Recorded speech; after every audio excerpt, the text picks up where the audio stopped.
Hi friends, എല്ലാവർക്കും recipes by രേവതിയുടെ ഒരു പുതിയ എപ്പിസോഡിലേക്ക് സ്വാഗതം.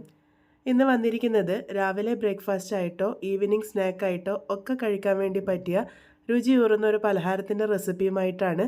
വളരെ കുറഞ്ഞ ചേരുവയിൽ എണ്ണയിലൊന്നും മുക്കി പൊരിക്കാതെ വളരെ ഹെൽത്തിയായ രീതിയിലാണ് ഈ ഒരു പലഹാരം തയ്യാറാക്കിയിരിക്കുന്നത്. ഇതെങ്ങനെയാണ് ഉണ്ടാക്കുന്നതെന്ന് നോക്കാം. അതിനായിട്ട് ഞാനിവിടെ ആദ്യം തന്നെ കടലപ്പൊടിയാണ് എടുത്തിരിക്കുന്നത്. അരക്കപ്പ് അളവ് കടലപ്പൊടി ഒരു ബൗളിലേക്ക് ഇട്ട് കൊടുത്തിട്ടുണ്ട്. ഇതിൻ്റെ കൂടെ നമുക്ക് ആവശ്യമായിട്ടുള്ളത് മുട്ടയാണ്. ഞാനിവിടെ 3 മുട്ടയാണ് എടുത്തിരിക്കുന്നത്. ഇതുകൂടെ ഒഴിച്ചു കൊടുക്കാം. അതിനുശേഷം ഈ ഒരു കടലപ്പൊടിയും മുട്ടയും നന്നായിട്ടൊന്ന് മിക്സ് ചെയ്തെടുക്കാം. നിങ്ങൾക്ക് കടലപ്പൊടി ഒന്ന് അരിച്ച് ചേർക്കുകയാണെങ്കിൽ ഒന്നും കൂടെ എളുപ്പത്തിൽ മിക്സ് ചെയ്തെടുക്കാൻ വേണ്ടി പറ്റും. അപ്പോൾ ഈ ഒരു രീതിക്ക് ഞാനിവിടെ നന്നായിട്ട് തന്നെ ഒന്ന് മിക്സ് ചെയ്തെടുത്തിട്ടുണ്ട്. ഈ ഒരു രീതിക്കാണ് നമ്മളുടെ കൂട്ടുണ്ടാകുക. ഇതിൽ വെള്ളമൊന്നും ചേർക്കേണ്ട ആവശ്യമില്ല. മുട്ടയുടെ പറ്റിലാണ് ഈ ഒരു ബാറ്റർ തയ്യാറാക്കി എടുക്കേണ്ടത്. ഇനി ഇതിലേക്ക് ആവശ്യമായിട്ടുള്ളത് ഉള്ളിയാണ്. ഒരു മീഡിയം സൈസിലുള്ള ഉള്ളി നല്ല കനം കുറച്ച് അരിഞ്ഞതാണ് ചേർത്ത് കൊടുത്തിരിക്കുന്നത്. ഇതിൻ്റെ കൂടെ തന്നെ 2 പച്ചമുളക് ചെറുതായിട്ട് അരിഞ്ഞത് ചേർത്ത് കൊടുത്തിട്ടുണ്ട്. എൻ്റെ പച്ചമുളകിന് അത്യാവശ്യം നല്ല എരിവുണ്ട്, അതുകൊണ്ടാണ് 2 ചേർത്തിട്ടുള്ളത്. ഇതിലേക്ക് കുറച്ച് മല്ലിയില ചെറുതായിട്ട് അരിഞ്ഞത് ചേർത്ത് കൊടുക്കാം. അതുപോലെ തന്നെ 1/4 ടീസ്പൂൺ അളവിൻ്റെയും പകുതിയായിട്ട് മഞ്ഞൾപ്പൊടിയും 1/4 ടീസ്പൂൺ അളവിൽ ഗരം മസാലയും 1/4 ടീസ്പൂൺ അളവിൽ ഇഞ്ചി വെളുത്തുള്ളി പേസ്റ്റുമാണ് ചേർത്ത് കൊടുത്തിരിക്കുന്നത്. ഈ ഒരു പേസ്റ്റിന് പകരം ഇഞ്ചി വെളുത്തുള്ളി ചതച്ചിട്ട് വേണമെങ്കിലും ചേർത്ത് കൊടുക്കാവുന്നതാണ്. ഇതിലേക്ക് ആവശ്യത്തിന് ഉപ്പ് ചേർത്ത് കൊടുക്കാം. ഏകദേശം 1 ടീസ്പൂണിൻ്റെ അടുത്ത് ഞാനിവിടെ ചേർത്ത് കൊടുത്തിട്ടുണ്ട്. ഇനി എല്ലാം കൂടെ നമുക്കൊന്ന് നന്നായിട്ട് തന്നെ മിക്സ് ചെയ്തെടുക്കാം.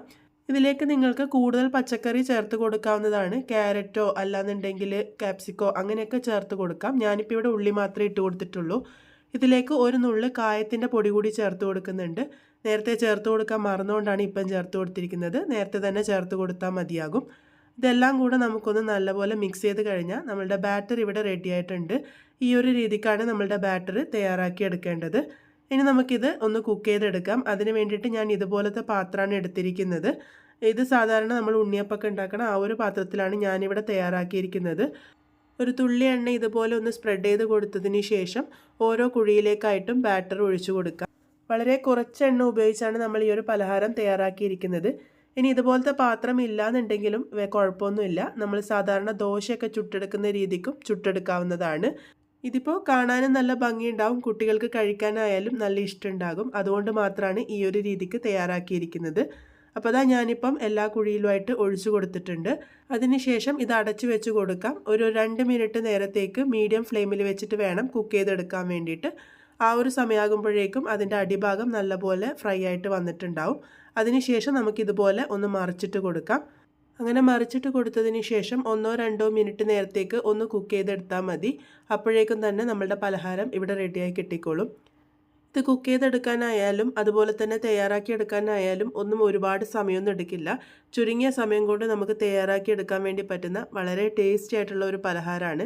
അതുപോലെ തന്നെ ഒരുപാട് ചേരുവകളുടെ ആവശ്യമില്ല. എല്ലാവരുടെയും വീട്ടിൽ സാധാരണഗതിയിൽ കാണുന്ന കുറച്ച് ഇൻഗ്രീഡിയൻസ് മാത്രമേ ചേർത്തിട്ടുള്ളൂ. നല്ല പ്രോട്ടീൻ റിച്ച് ആയിട്ടുള്ള നമ്മളുടെ പലഹാരം ഇവിടെ റെഡി ആയിട്ടുണ്ട്. വളരെ ഹെൽത്തി ആയ രീതിയിലാണ് ഈ ഒരു പലഹാരം തയ്യാറാക്കിയിരിക്കുന്നത്.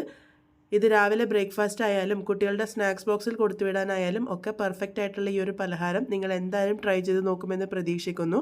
ട്രൈ ചെയ്തതിന് ശേഷം ഫീഡ്ബാക്സ് ഒക്കെ പറയുക. വീണ്ടും ഒരു നല്ല റെസിപ്പിയുമായി കാണാം.